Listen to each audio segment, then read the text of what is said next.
The hidden cost. My name is Ava Miller. I'm 30 years old, and somewhere along the way, I stopped being a daughter and became a direct deposit with a guilt complex. I realized this on a Tuesday afternoon, sitting in my cubicle at work, staring at my bank account balance like it might explain itself. $2,847. For someone making $95,000 a year, that number should have been embarrassing. For me, it was just normal. I'm a senior software engineer at a mid-sized tech firm downtown, the kind of job my family vaguely describes as computer stuff whenever someone asks what I do. They've never actually asked me directly. They just know the check's clear, and apparently that's the only detail that matters. The math was simple, brutal, and relentless. My rent, $114, my car payment, $340, groceries, utilities, insurance, gas, another $800 if I was careful. That left me with roughly $3,000 a month for everything else. Except everything else had been hijacked 18 months ago. $300-400 every month to my parents, Thomas and Susan Miller, for their mortgage. $200 every month to my younger sister Rachel for her rent. Total, $4,600 a month. More than half my take-home pay. I did the calculation again, even though I'd done it 100 times before. 18 months times $3,000 plus 12 months times $1,282,800. I'd transferred $82,800 to my family in a year and a half. Not loaned. Transferred. Because family doesn't pay each other back. That's what my mom said. The memory surfaced like it always did when I checked my balance. 18 months ago, my parents showed up at my studio apartment unannounced. My dad, Thomas, looked older than I'd ever seen him. He'd been laid off from his sales management job 2 years prior and was working part-time at a hardware store, pulling in maybe $200 a month. My mom, Susan, hadn't worked in 20 years. She'd been an accountant once but gave it up when Rachel was born and never went back. They sat on my threadbare couch and my mom cried. Real tears, the kind that made her mascara run. "We're going to lose the house," she said. "The bank sent a notice. We're 3 months behind." My dad stared at his hands. "We just need help getting caught up. Just temporarily. Until I find something better." I should have asked questions. How did you get 3 months behind? What happened to your savings? Why didn't you downsize years ago? But I didn't ask any of that, because when your parents cry in your living room, you don't cross-examine them. You help. So I helped. $3,004 a month, every month, temporarily. Temporarily became 6 months, then a year, then 18 months. 6 months into paying my parents' mortgage, Rachel called. My sister, 27, worked part-time at a salon when she felt like it, pulling in maybe $800 to $2,200 a month depending on her motivation. Her boyfriend, Ethan Brooks, 28, had lost his job and was exploring opportunities, which seemed to involve a lot of Xbox and designer hoodies. Rachel was crying too. It must be genetic. "Ava, I don't know what to do," she sobbed. "Our landlord is threatening eviction.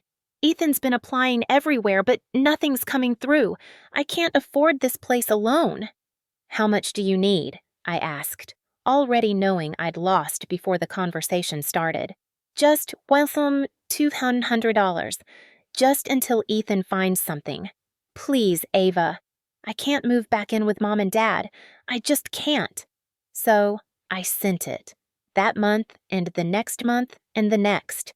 Temporarily. My phone buzzed, pulling me back to the present. A text from Ben, my boyfriend of 8 months. "How's your day going? Want to grab dinner tonight?"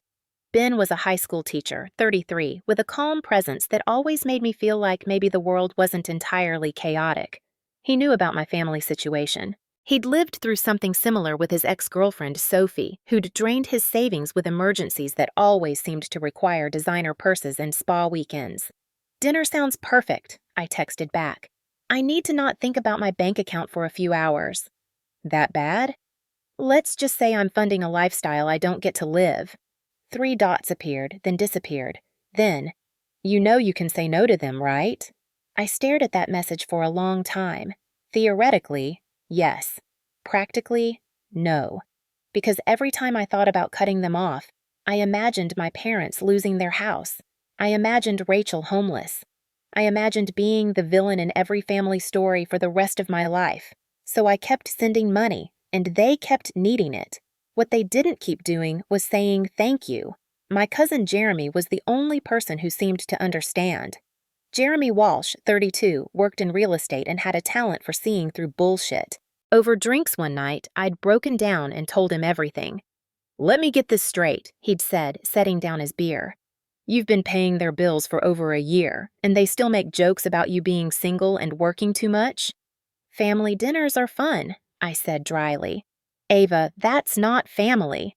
That's a subscription service they forgot they're supposed to be grateful for." Maybe he was right, but knowing something and doing something about it are different things. I closed my bank account app and tried to focus on work. 3 hours later, I was still thinking about that number. $2,847. The cost of being a good daughter.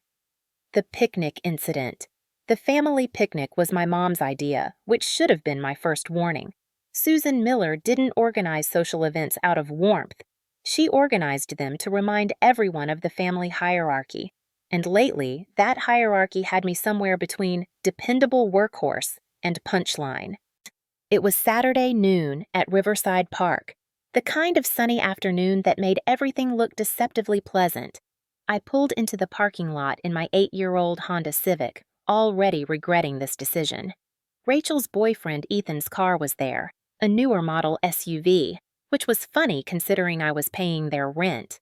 Rachel was unloading a designer cooler from the back, the kind that probably cost more than my monthly grocery bill. She set it down next to a hand-woven picnic basket and a monogrammed blanket like she was staging a lifestyle photo shoot. Ethan leaned against the car in sunglasses, doing absolutely nothing, which seemed to be his primary occupation. My mom waved me over with the enthusiasm of someone swatting away a gnat. My dad gave me his standard distracted nod, the one that said, "I see you, but you're not important right now."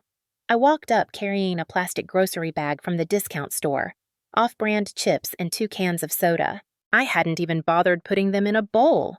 Why pretend? "Oh, Ava," my mom said, glancing at my bag.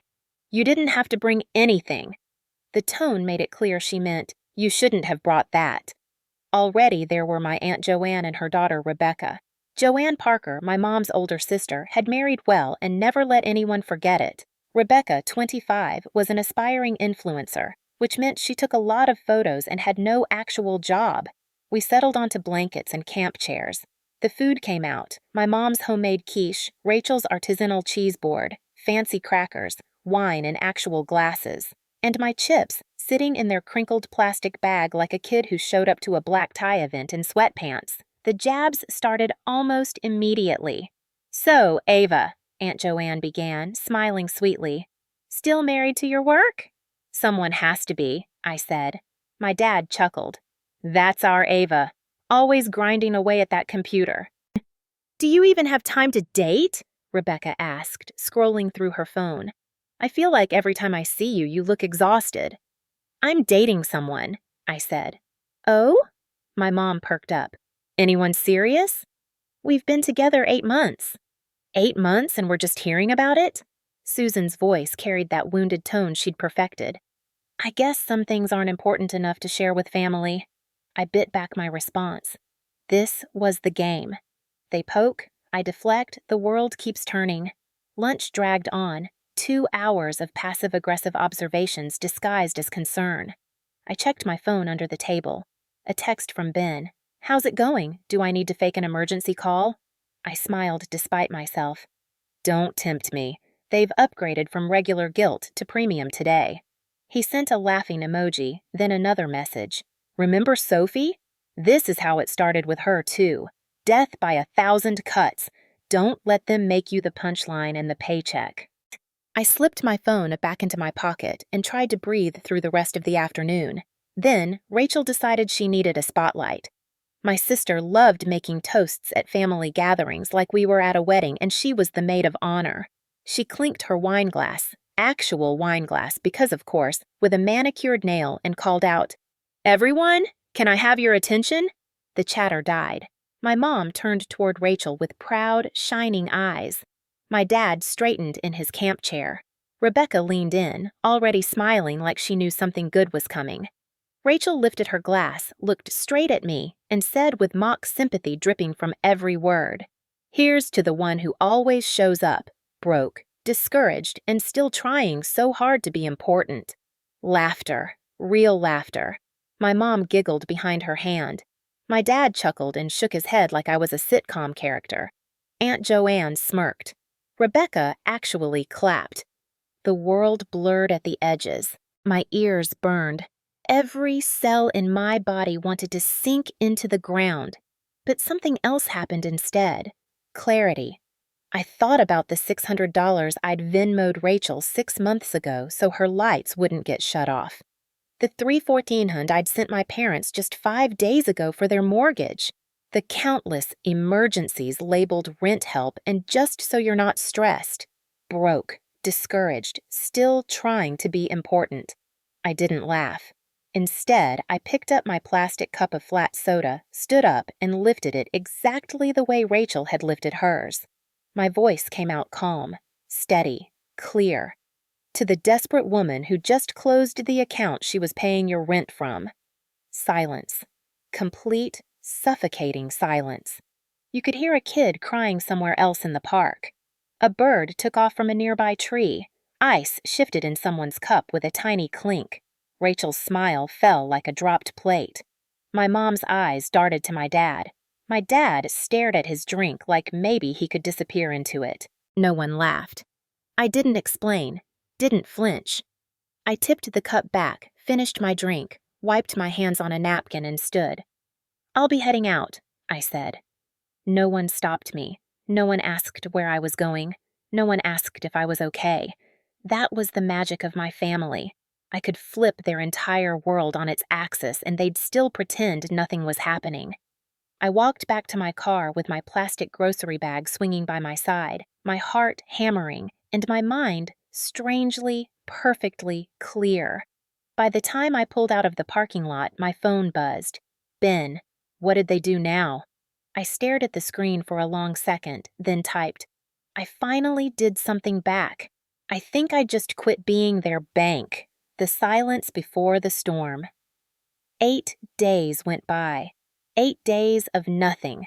No group chat messages. No, "that was out of line," or "we need to talk." No phone calls from my mother with her signature blend of disappointment and manipulation. Just silence. I went to work. I came home. I answered Ben's questions with vague, exhausted jokes. I pretended I didn't feel the tension rolling toward me like a slow-moving storm. On day 3, I had my regular appointment with Dr. Patricia Hayes, my therapist. I'd been seeing her every 2 weeks for the past 6 months, mostly to talk about work stress. But lately, the sessions had shifted. "How are you feeling about what happened?" Dr. Hayes asked, settling into her chair with her notepad.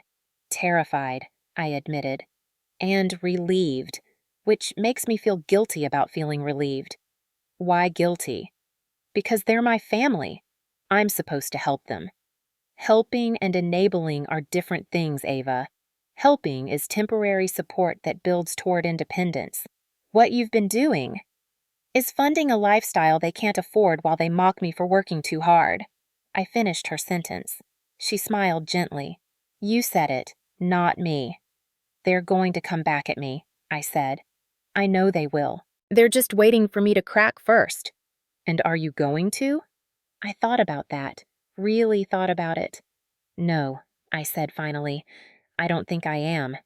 "Good," Dr. Hayes said, "because what you did took courage. Don't let them convince you it was cruelty." On the 8th day, the silence broke. My phone buzzed during my lunch break. A text from Rachel. "Hey, rent's due. Can you send the usual?" No greeting. No, "how are you?" Not even an acknowledgement of what had happened at the picnic. Just an expectation written like a recurring subscription payment. I stared at the message for a full minute. Then I typed 2 letters. "No." I hit send. Within 30 seconds, my phone rang. Rachel's name flashed on the screen. I let it go to voicemail. She called again. Voicemail. Then the texts started rolling in. What do you mean, no? Are you serious? You can't just stop. It's hard right now. Ethan's still looking for work.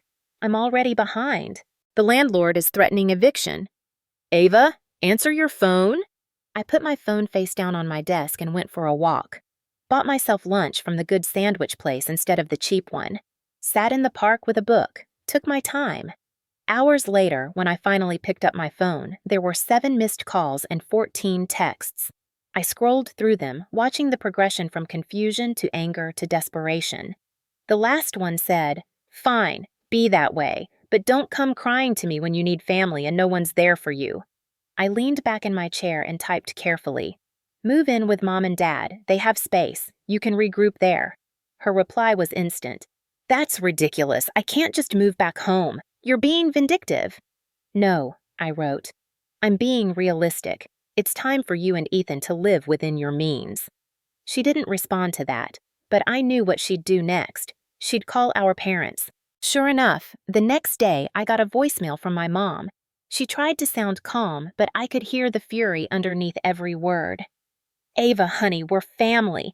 We help each other. You're blowing things out of proportion. Your sister is just having a hard time right now. We thought we were a team." I texted her back. "If you're that worried, you can help her. But don't ask me to keep paying for people who treat me like trash." An hour later, my dad called. "So, you're cutting her off?" His voice was tight, clipped. "For real?" "Yes," I said. There was a pause. I could hear him breathing. "All right," he said slowly. "And while we're on the subject, you might want to give us a heads up if you're planning to stop helping with the mortgage too. It's due soon, $3,900. You're not walking away from that, are you?" I stared at the tiny crack in the paint above my TV, the one I'd been meaning to fix for months. "You might want to get that mortgage in order yourself," I said quietly, "because next month I won't be paying that either." Silence, then an ugly, disbelieving laugh. "You wouldn't dare," he said. "Watch me," I replied, and hung up. I sat in my apartment, phone in my lap, and waited for the panic to hit. The guilt. The fear that I'd just made the biggest mistake of my life. But it didn't come. Instead, for the first time in 18 months, I felt something I'd almost forgotten. Peace. The next afternoon, my cousin Jeremy called. "Hey," he said casually. "You good?" "I'm fine. Why?" "Because I just heard through Aunt Tanya that your parents' place might be heading into pre-foreclosure. And word is, no one knew you were the one paying it until now." I closed my eyes. Of course. When I was paying, it was invisible. When I stopped, suddenly it was a scandal. "Guess the family grapevine's busy," I said. "You're the villain of the week," Jeremy added with a faint, sympathetic chuckle. "They're saying you turned your back on your parents, that you could have prevented this." "I've been preventing it for 18 months," I said quietly. "Yeah," Jeremy said. "I figured it was something like that." After we hung up, I sat on my couch and let the reality settle over me. For nearly a year and a half, I'd been paying my sister's rent and my parents' mortgage, $4,600 a month, quietly, consistently, like it was the natural order of things. No one had praised me. No one had asked if I could handle it. No one had ever said thank you. They'd teased me for working too much, for being tired, for still trying to be important. Now, with the money gone, everything ugly was suddenly visible. They weren't managing their lives. They were being carried by me. And the second I put my arms down, they didn't just stumble. They fell. But this time, I wasn't going to catch them. This time, they were going to have to learn to stand on their own. The family confrontation, climax 2. The call from Thomas came 3 days after I told him I wouldn't be paying the mortgage anymore. It was 7:15 a.m. I was still in bed, and for the first time in months, I'd actually slept through the night without waking up in a panic about money. "The bank called," he said without preamble. "Payment's missing." "What's going on?" "I told you, Dad, I'm not paying anymore." "Ava." His voice dropped into that tone he used when he was trying to sound reasonable but was actually furious. "We talked about this. This is our home. It's your home. And it's your responsibility. You wouldn't dare just cut us off like this. I'd heard that phrase twice now. You wouldn't dare. Like he was daring me to prove him wrong. But I did, I said simply. And I meant it. He hung up. 2 hours later, Susan left a voicemail. I didn't listen to it right away. I went to work, sat through 3 meetings, ate lunch at my desk. When I finally played it, her voice was dripping with that particular blend of maternal disappointment and rage that only mothers can truly perfect. Ava, honey, we're family. We help each other. You're blowing things out of proportion. Your sister is just having a hard time right now. We thought we were a team. We thought we raised you better than this. I texted back. You raised me to believe I had to pay for love. I'm unlearning that now. She didn't respond. But 30 minutes later, I got a text from an unknown number.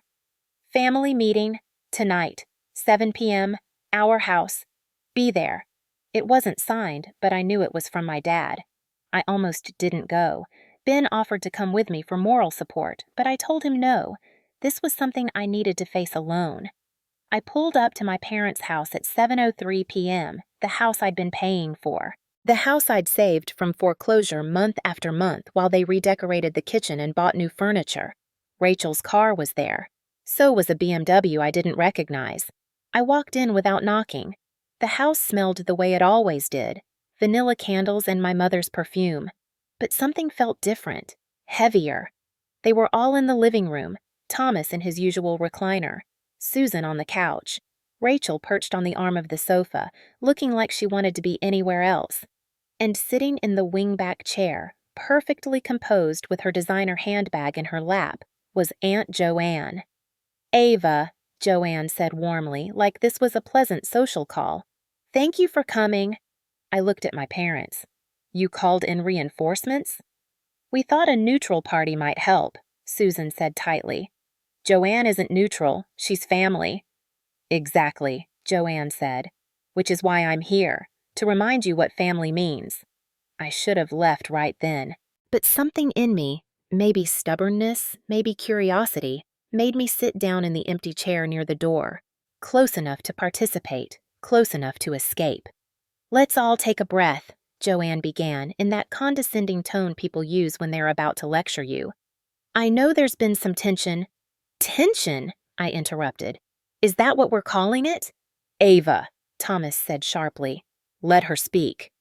Why? So she can tell me I'm selfish? That good daughters sacrifice everything? I've heard it all before. Susan's eyes filled with tears. Right on cue. We're not saying you're selfish. We're saying we're in trouble, real trouble, and you could help, but you're choosing not to. I've been helping for 18 months. I've given you over $80,000. The number hung in the air like a bomb. Joanne blinked. 80,000? 80,800 to be exact, I said, pulling out my phone. I have the bank statements if anyone wants to see them. I'd printed them out earlier, just in case. I dropped the stack of papers on the coffee table. Pages and pages of transfers. $3,400 to Thomas and Susan Miller. $1,200 to Rachel Miller. Over and over and over. Thomas stared at the papers like they were in a foreign language. Rachel had gone very pale. Susan recovered first. We never asked for that much. You asked every single month. I gave every single month. You just never kept track. That's not fair, Susan said. We were in crisis. For 18 months? That's not a crisis. That's a lifestyle you can't afford. How dare you? Thomas stood up. This is our life, our home, that I've been paying for. My voice cracked. I paid your mortgage while you mocked me at a family picnic. I covered Rachel's rent while she bought designer clothes and laughed about me being broke and discouraged. Rachel flinched. Ava, I didn't mean... Yes, you did. You all did. Because it was easy. I was the joke in the bank account. You got both. Silence fell, thick and ugly. Then Joanne cleared her throat. I think everyone needs to calm down. No, I said. I'm done calming down. I'm done making myself smaller so everyone else can feel comfortable taking from me. I pulled out 3 folders from my bag. I'd prepared them that afternoon, just in case this meeting went exactly where I thought it would. These, I said, placing them on the coffee table next to the bank statements, are job listings. Real ones, with phone numbers and contact information. Rachel picked hers up slowly, her hands shaking. "What is this?" Susan asked. "It's help. Real help, not money. Opportunities." Thomas opened his folder. His face went red. "You want me to work in a warehouse? I want you to work, period. That job pays $48,000 a year with benefits. It's honest work with a company run by someone who used to respect you." "Used to?" Thomas's voice was dangerous. "Before you became someone who lives off his daughter and complains about it." He threw the folder down. "I'm not doing this. I'm not being humiliated." "You're already being humiliated, Dad. You're 58 years old, living in a house you can't afford, surviving on your daughter's paycheck. How is that less humiliating than actual employment?" Susan gasped. Rachel started crying. Real crying this time, not the manipulative kind. And that's when it came out. "I can't do this anymore," Rachel sobbed. "I can't keep pretending everything's fine." We all turned to look at her. "Rachel," Susan started. "Honey, you don't have to—" "Yes, I do." Rachel's voice broke. "I'm not okay. I haven't been okay for months. I have anxiety disorder and depression. I've been on medication for 4 months, and nobody knows because I've been too ashamed to tell anyone." The room went completely still. Joanne, who'd been a nurse before she retired, leaned forward. "Rachel, sweetie, are you seeing someone? A therapist?" Rachel nodded, wiping her face. "Twice a month. Ethan's been taking me to appointments. That's why he can't work regular hours. He's been taking care of me when I can't get out of bed." My anger deflated slightly. Just slightly. "Why didn't you tell me?" I asked quietly. "Because I was ashamed. Because you're perfect, Ava, who has her life together, and I'm a mess who can't even pay her own rent." "I'm not perfect, Rachel." "You are to them." She gestured at our parents. "You always have been. The successful one, the responsible one, and I couldn't be that, so I just took your money and resented you for being better than me." Susan was crying now, too. "Rachel, we had no idea. Because I didn't tell you. Because all anyone cares about in this family is looking good on the outside. And I couldn't look good, so I just kept taking Ava's money and pretending I was fine." I felt something crack in my chest. Not quite forgiveness, but understanding. A painful, complicated understanding. "You could have told me," I said, "instead of mocking me at a picnic." "I know." Rachel's voice was small. "I know. I'm sorry." The apology hung there, genuine and raw, but it didn't fix 18 months of being used. It didn't fix the laughter at my expense. It didn't fix any of it. I stood up. "I'm hosting another picnic," I said, "1 month from today. Same place, same time. I'll be there with a final decision about whether I'll ever help this family again, whether we have any kind of relationship going forward, whether this is fixable or finished." Thomas stood too. "Ava, you can't just—" "Yes, I can. You taught me that. Every time you took my money without saying thank you. Every time you laughed when Rachel humiliated me. You taught me exactly how little I matter to you." I picked up my bag. 1 month. Think about what you really want from me, because it can't be money anymore. I'm done being the bank of broken promises. I walked out, leaving them in that living room with their folders and their bank statements and the weight of everything that had been said. For the first time in my life, I didn't look back. The research phase. I didn't go straight home. Instead, I drove to the 24-hour diner on 5th Street and ordered coffee and pie. The kind of pie that comes from a refrigerated case and tastes like cardboard and nostalgia. Ben called while I was on my 2nd cup. "How'd it go?" he asked. I gave them job applications instead of money. He was quiet for a moment. "That's actually brilliant. How'd they take it?" "About as well as you'd expect. My dad threw his folder down. My mom cried, Rachel had a breakdown and told everyone she has depression and anxiety. Oh, yeah, O is right. I stirred my coffee even though I hadn't added anything to it. Ben, I feel like I'm in a burning building and I just told my family where the exits are and they're mad at me for not carrying them out.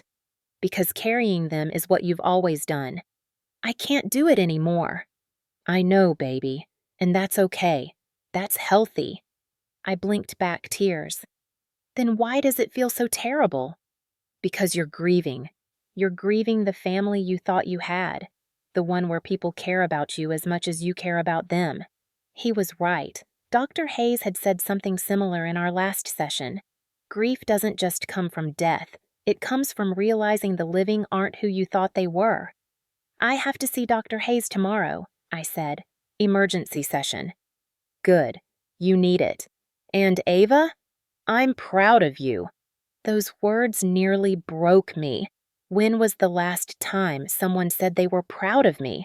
When had my own family ever said it? After I hung up, I opened my laptop right there in the diner and started working. If I was going to give my family 1 month to figure out their lives, I was going to make sure they had actual resources. Not because they deserved it, but because I needed to know I'd done everything I could before I walked away.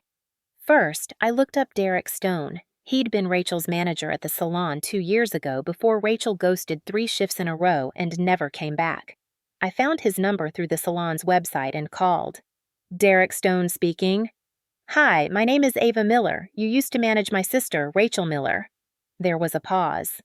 Rachel, yeah, I remember her. Talented, but unreliable. Is she looking to come back? Because I'll be honest, I'm not sure I can. I'm not calling to ask you to rehire her, I interrupted. I'm calling to ask if you know anyone who's hiring. Someone who might be willing to work with someone who has mental health challenges but is trying to get stable. Another pause, longer this time. Mental health challenges? She has anxiety and depression. She's in treatment. She needs a job that can be flexible with occasional bad days but still hold her accountable. Huh. I could hear him thinking. You know what? There's a psychiatry clinic across town, Riverside Mental Health. They're always looking for part-time receptionists. They specifically hire people who've dealt with mental health issues themselves. Says it helps with empathy. I wrote down the name. Thank you. Really. Tell Rachel I hope she's doing better, and tell her if she screws this up, she's burning a bridge she can't rebuild. I will. Next, I called Gary Peterson. He'd worked with my dad 20 years ago before Thomas moved to a different company. According to LinkedIn, Gary now ran a small logistics company. Gary Peterson. Mr. Peterson, my name is Ava Miller. You used to work with my father, Thomas Miller. Tommy? Sure, I remember him. Good guy. How's he doing? He's struggling, I said honestly. He was laid off a few years ago and hasn't found stable work since. I'm trying to help him find something. I saw your company has some openings. Yeah, we need a delivery coordinator. But Ava, no offense to your dad, but that's not a desk job. It's managing inventory, coordinating shipments, supervising warehouse staff. It's physical. It's demanding. He can handle it. Can he handle taking orders from someone younger than him? Because my ops manager is 32, and she doesn't take any crap. Your dad always had a bit of an ego. I almost laughed. Still does, but he needs humility more than he needs his ego. Gary chuckled. All right, have him call me. I'll give him a shot. But I'm not doing any favors. He shows up, does the work, respects the chain of command, or he's out. Clear? Crystal clear. Thank you. For Susan, I called Linda Morrison. My mom used to volunteer with her at a community food bank 15 years ago before Susan decided it wasn't her crowd. Linda Morrison. Ms. Morrison, this is Ava Miller, Susan Miller's daughter. Oh, Susan. How is she? She's been better. She's looking for work, actually. I saw the food bank is hiring a part-time coordinator. We are, yes. But Ava, your mother hasn't volunteered here in over a decade. She left because she said the work was beneath her. I closed my eyes. I know. I'm hoping 15 years has given her perspective. Linda sighed. Tell her to call me. But I'm going to be blunt with her. This isn't charity. This is work. We need someone organized, compassionate, and willing to get their hands dirty. If she can't do that, she shouldn't waste my time. Understood. Thank you. I spent the next 2 hours creating 3 professional folders. Each one contained printed job descriptions, contact information, application tips, a list of free resources, financial counseling, mental health services, job training programs. Then I called Jeremy. "Hey, cousin, you survived the family firing squad?" "Barely. I need to ask you something. It's going to sound weird." "I'm listening." "Can you pull property records on my parents' house?" "Why?" "Because something doesn't add up. They've been saying they're about to lose the house for 2 years, but they keep finding money for renovations and new cars. I want to know what they're not telling me." Jeremy was quiet. "You sure you want to know?" "I'm sure." "Give me a day." He called back the next evening. "Ava, you're going to want to sit down for this." I sat down on my couch. "What did you find?" 3 years ago, your dad took out a home equity line of credit, $85,000. My stomach dropped. For what? According to the documents, business investment. I did some more digging. He invested in a buddy's startup, some kind of tech thing. It went under in 6 months. He lost everything. Mom knows? She co-signed. They both knew. I felt something cold settle in my chest. "Jeremy, when I was 25, my dad told me that house would be mine someday. He said it was my inheritance, my future." "Ava, he mortgaged my inheritance for a failed business investment and never told me." "I'm sorry." I sat there in my apartment, phone pressed to my ear, and felt something fundamental break inside me. They hadn't just used my money. They'd gambled away my future and then made me pay for their mistake, without ever telling me the truth. "Thanks for digging," I said finally. "You okay?" "No, but I will be. The month of tension." The first week after the meeting was eerily quiet. No calls, no texts, just silence stretching out like a held breath. But through Jeremy, I heard everything. Susan was calling relatives, spinning her version of events. "Ava has abandoned us over a little joke. We might lose our home because our daughter has turned selfish." No mention of the $82,800. No mention of 18 months of support. No mention of the mockery. Just victimhood, perfectly packaged. I let her talk. Let them all talk. Because the truth was in my bank statements, and eventually people would ask to see them. Week 2 brought the first crack. Thomas received a pre-foreclosure notice from the bank. He texted me a photo of it at 11 p.m. "This is what you're doing to us." I stared at that message for a long time. Then I typed, "No, this is what you did to yourselves. I just stopped being your safety net." He didn't respond, but the next morning he called Gary Peterson. I know because Gary texted me. "Your dad called. Coming in for an interview Friday. I'll give him a fair shot, but he better check his ego at the door." Week 3 was Rachel's breaking point. She got her eviction notice, 30 days to vacate. Ethan, unable to handle the pressure, packed a bag and left. "Not permanently," he said. Just to clear his head. Rachel called me at 2 a.m., sobbing so hard I could barely understand her. "He left. Ethan left. I can't do this alone. Ava, please, I need help." I got dressed, drove to her apartment, and found her on the floor of her bathroom, hyperventilating. "Breathe," I said, sitting down next to her. "In for 4, hold for 4, out for 4. We breathed together until she could talk. "I can't move back with Mom and Dad," she whispered. "I can't. They'll make me feel like I'm failing even more than I already am. Come stay with me, just for a few days."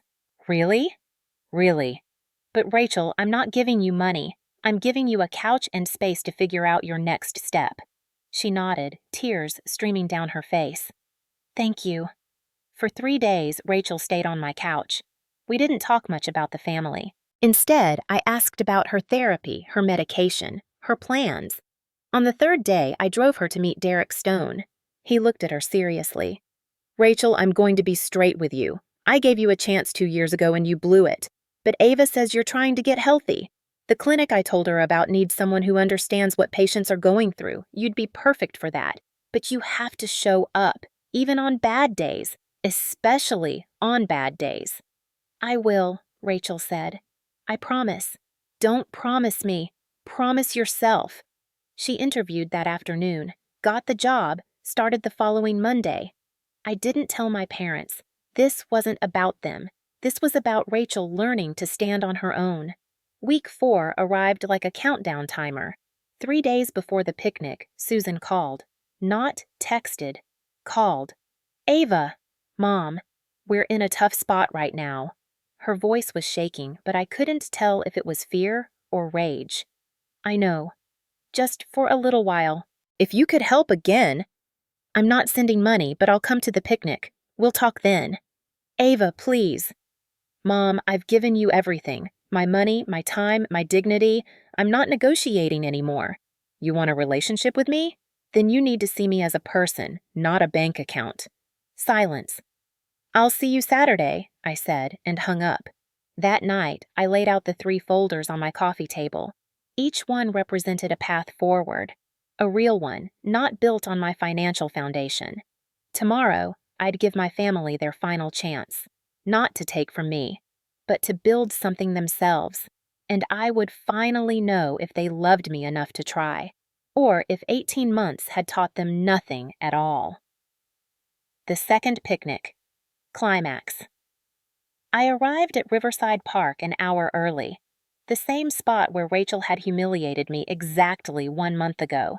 The same picnic tables, the same trees, the same breeze off the river. But I was different. I set up quickly. Plain sandwiches from the grocery store, bottles of water, paper napkins, 1 folding chair for me. They could figure out the rest. And the 3 folders placed carefully in the center of the table like an offering, or a test. They arrived in stages, Thomas and Susan first, pulling up in their aging sedan. My dad looked like he'd aged 5 years and a month. His shoulders slumped, his face drawn. My mom's hair had more gray than I remembered, and she wore no makeup. They looked tired. Really tired. Rachel came next, still in her scrubs from the morning shift at the clinic. She had her name tag on, Rachel Miller, Patient Services. She caught my eye and gave me a small, nervous smile. Then, unexpectedly, Aunt Joanne's BMW pulled into the lot. I invited myself, Joanne announced, walking over. I hope you don't mind. Actually, I said, I'm glad you're here. We all settled around the table. The tension was thick enough to cut. So, Rachel said quietly, what is this about? I placed my hands on the folders. You all said you needed help. I'm giving you help. Real help. Not money. I slid the first folder to Rachel. You already have a job, but this has resources for continued mental health support, including a sliding scale therapist and a support group for young adults. Rachel opened it slowly, scanning the pages, her eyes filled with tears. Thank you. I slid the second folder to Thomas. Warehouse supervisor at Gary Peterson's logistics company. $48,000 a year. Benefits. Gary's expecting your call. My dad stared at the folder like it might bite him. You want me to work in a warehouse? I want you to work, period. I'm 58 years old. And you've been living off your 30-year-old daughter. That job is honest work with a man who used to respect you. Used to? Thomas's voice hardened. Before you became someone who takes from his daughter and complains about it. Susan reached for his arm. Tom, don't. But I wasn't finished. I pulled out a separate sheet of paper. Property records. Jeremy had printed them for me. 3 years ago, you took out a home equity loan for $85,000. You told me that house was my inheritance, my future. You betted on a failed business investment and never told me. The color drained from Thomas's face. Susan's mouth opened, then closed. When I was 25, I continued, my voice shaking, you looked me in the eye and said, this house will be yours someday, Ava. It's family legacy. But you'd already mortgaged that legacy. And when your gamble failed, you made me pay for it. For 18 months, without ever telling me the truth. Ava, Thomas started, I was trying to what? Build something? You built debt, and you built it on my back. Joanne cleared her throat. Everyone turned to look at her. Susan, Joanne said quietly, that's enough. My mom's head snapped toward her sister. Excuse me? I said that's enough. Ava is right. You could have heard a pin drop. 2 years ago, Joanne continued, I offered to lend you money. Low interest, family rates. You refused because Thomas said it would hurt his pride. Susan's face went white. But apparently, Joanne continued, it doesn't hurt his pride to drain his daughter dry while mocking her at family gatherings. Joanne, that's not... Susan tried. Yes, it is. I've watched you two treat Ava like an ATM with guilt buttons for 18 months. I stayed quiet because I thought you'd figure it out, but you didn't. You just kept taking. Thomas stared at his hands. Susan's eyes filled with tears, but for once, I didn't care. I slid the third folder to my mother. Food bank coordinator. Linda Morrison is expecting your call. It's part-time, it's humble, and it's where you need to start. Susan picked it up with shaking hands. You want me to work at a food bank? You're good with people when you choose to be, and they need help, honest help. This is humiliating, she whispered. No, I said. What's humiliating is being 30 years old and having your family laugh at you while you pay their bills. Silence crashed down on the table. Then I spoke the words I'd been rehearsing for a month. I will never pay your mortgage again. I will never pay Rachel's rent again. Not next month, not next year. Never. Thomas flinched like I'd slapped him. But, I continued, if you take these jobs, if you show me you're trying for 3 months, really trying, I'll help in other ways. What ways? Susan asked suspiciously. I'll help you find a financial counselor. I'll co-sign if you need to refinance or find a cheaper place. I'll be your daughter again, not your bank. But only if I see effort. Real effort. No effort, no help. No exceptions. I stood up. You have a choice. You can be angry at me for setting boundaries, or you can be grateful I'm giving you this chance at all. Because honestly, you don't deserve it. Rachel spoke up. She's right. We don't. Everyone looked at her. I already took the job, Rachel said. At the clinic. I've been working there for 2 weeks. I didn't tell anyone because I wanted to prove I could do it first. My parents stared at her, shocked. It's hard, Rachel continued. Some days I can barely get out of bed. But I go anyway, because Ava was right. I can't keep living off her. None of us can. She looked at me. I'm sorry. For everything. For the toast. For taking your money. For resenting you when you were the only one holding me up. I nodded, not trusting myself to speak. Thomas picked up his folder. His hands were shaking. I'll call Gary. Susan just stared at hers, tears running down her face. I need to know, I said. Are we going to be a family that respects each other? Or am I walking away for good? Don't walk away, Rachel said immediately. Please. Thomas looked at me with something that might have been shame. We'll try. Susan didn't say anything. She just clutched her folder and cried. I gathered my things. You have my number. Use it to tell me about job interviews, not to ask for money. I left them sitting at that picnic table with their folders and their choices and the weight of everything that had been said. This time, when I walked away, I didn't feel guilty. I felt free. 3 months later. The reality. 3 months passed like a held breath slowly released. Rachel texted me weekly with updates. At first, just simple things.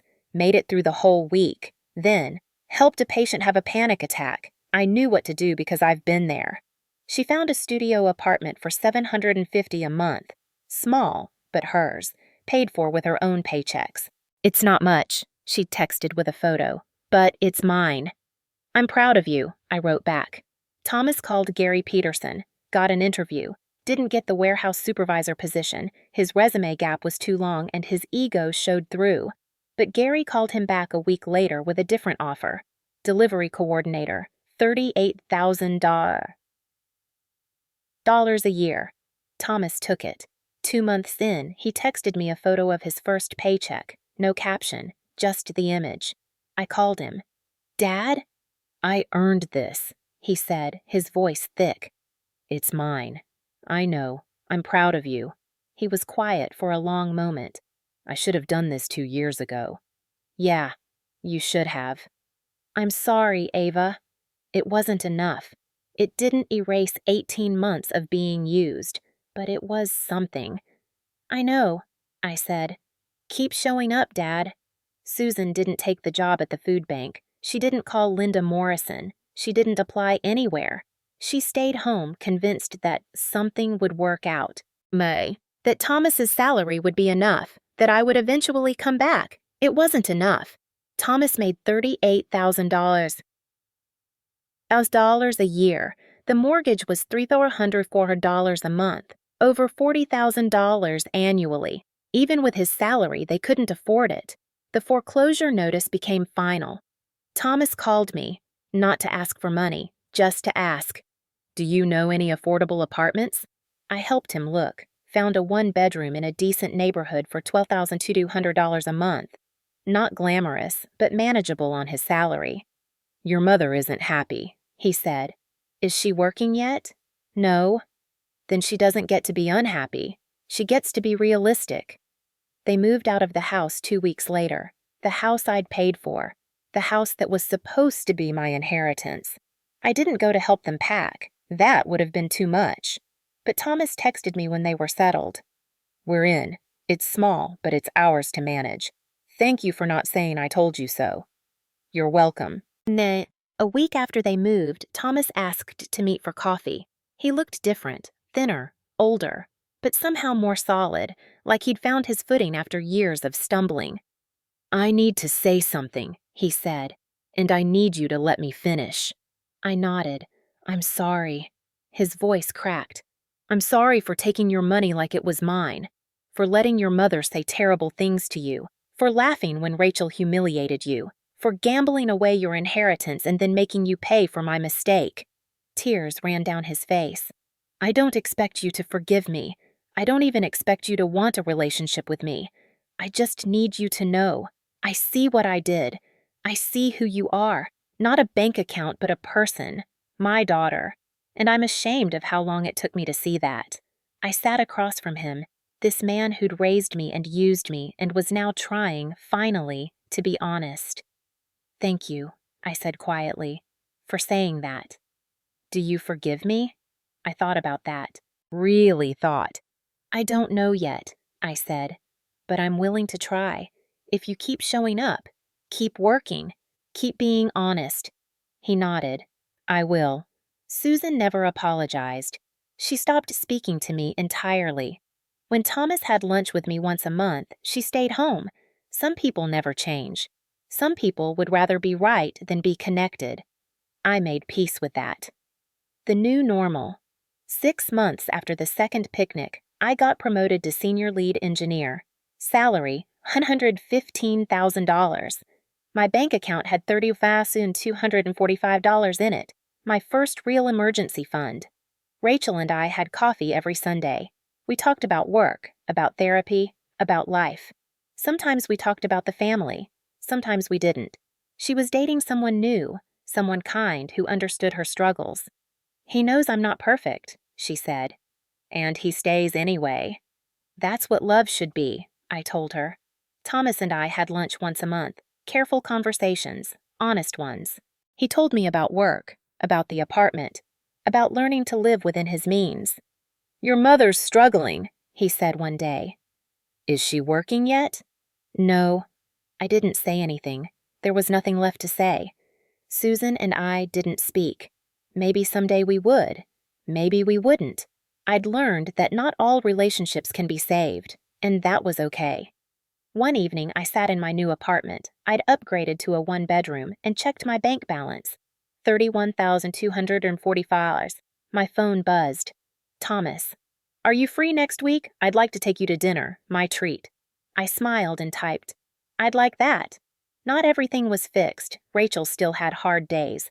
Thomas still carried shame. Susan still refused to change. Our family would never be what I'd once hoped it would be, but some things were being rebuilt. Slowly, carefully, on a foundation of honesty instead of dependency. And for the first time in years, when I looked at my bank account, I didn't see obligation. I saw possibility. I saw freedom. I saw my own life, finally mine to live.